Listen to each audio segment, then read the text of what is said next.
Hey everybody, it's Calvin the Go here, and I am here in my One Piece chapter 1064 review.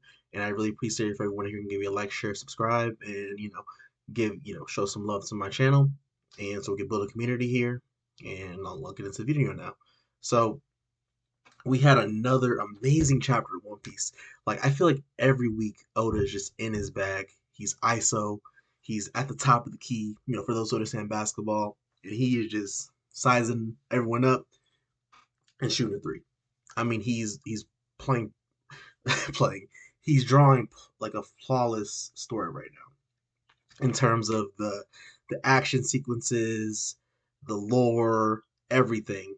So we start off the chapter with seeing the cover story, and the cover story is really amazing to me because this cover story is really being introduced into the story. This cover story ties in with the current storyline, and not in like a weak way where it's like, oh, pound or beige or whatever, where it's like literally we see Pudding, you know, captured by Aokiji and Miyanaga at the start of the chapter in the cover story, and then we see it later on in the chapter, which I'll get on to later. But I think this really brings up a lot of opportunities for Oda later on for us to see things where, maybe Oda will give another cover story about other things, maybe a Rouge, maybe different supernova, give us a little more exposition on these characters that he may not have much time to give it to them in the current storyline, but he can, give us some information in the cover story and then kind of ease them in to the main storyline. I think that's perfect.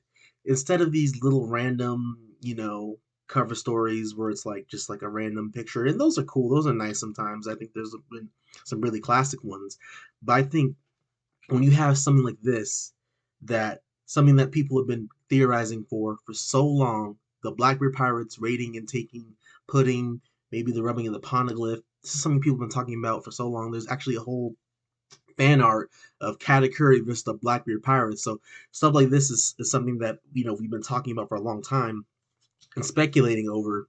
And to see it actually happen is just so exciting. And Aokiji really went in there, whooped on Cracker, took Pudding.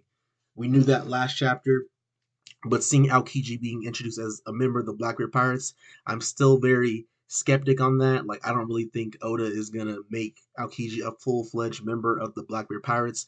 But if that's the case, that would make for really interesting matchups in the end of series.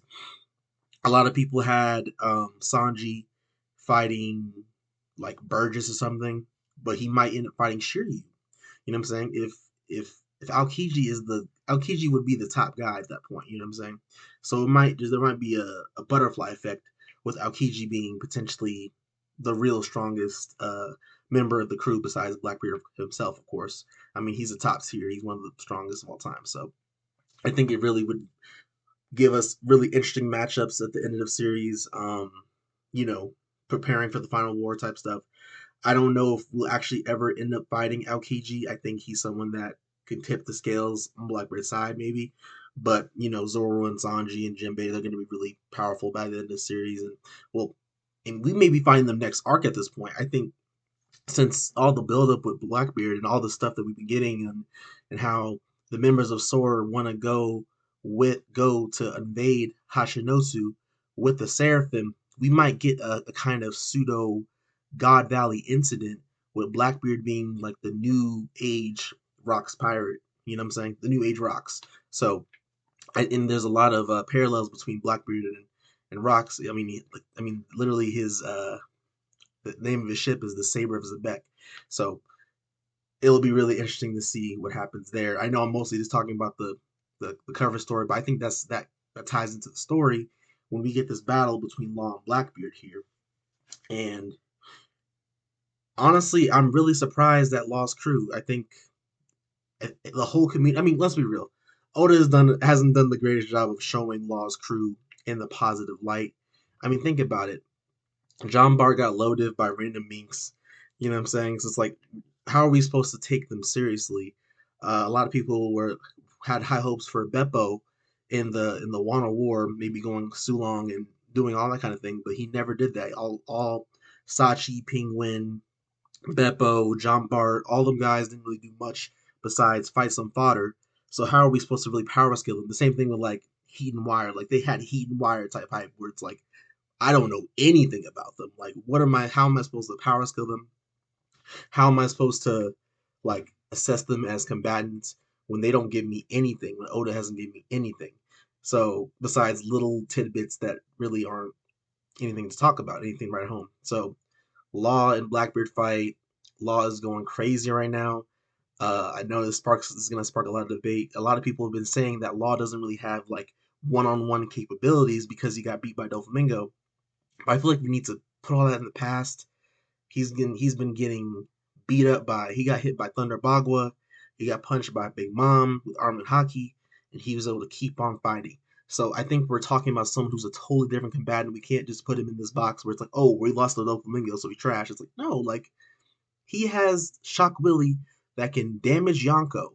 Like there's not a single soul in the series that isn't gonna get severely hurt by that. Shock Willie is amazing with the K room, put on a sword, Shock Willie, he has Amputate. He has one of the biggest bags in the series. Law is an amazing fighter. And he is going toe to toe with Blackbeard right now.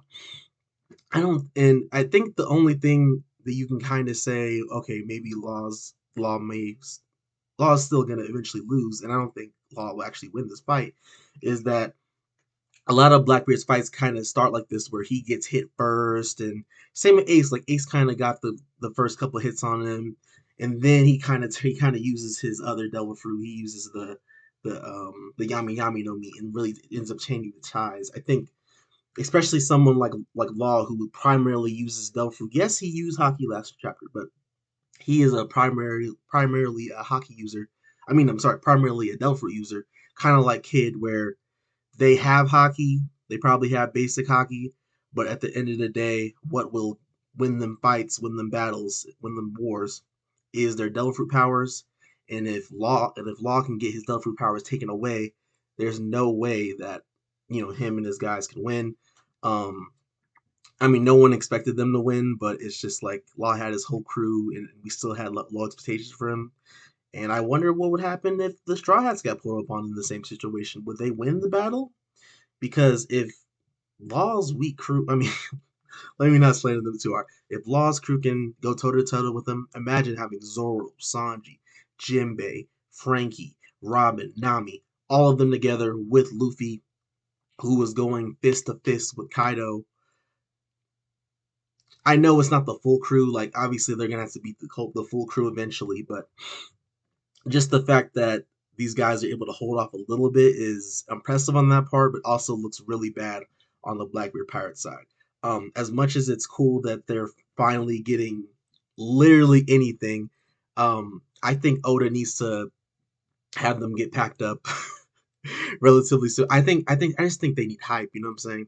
Because Burgess got low div by Sabo. Granted, Sabo is probably going to be top tier by the end of the series, so he's no slouch. But Burgess got packed up. You know what I'm saying? Like they just don't look good. Blackbeard's commanders don't really look great. We have like a certain standard that we hold these Yonko commanders to, and I think a lot of them just haven't met it so far. Granted, they still just got their fruits. They probably haven't learned all the hockey yet. I think the guys that will really impress us would be like Lafitte and Shiryu. The guys we haven't really got to see much.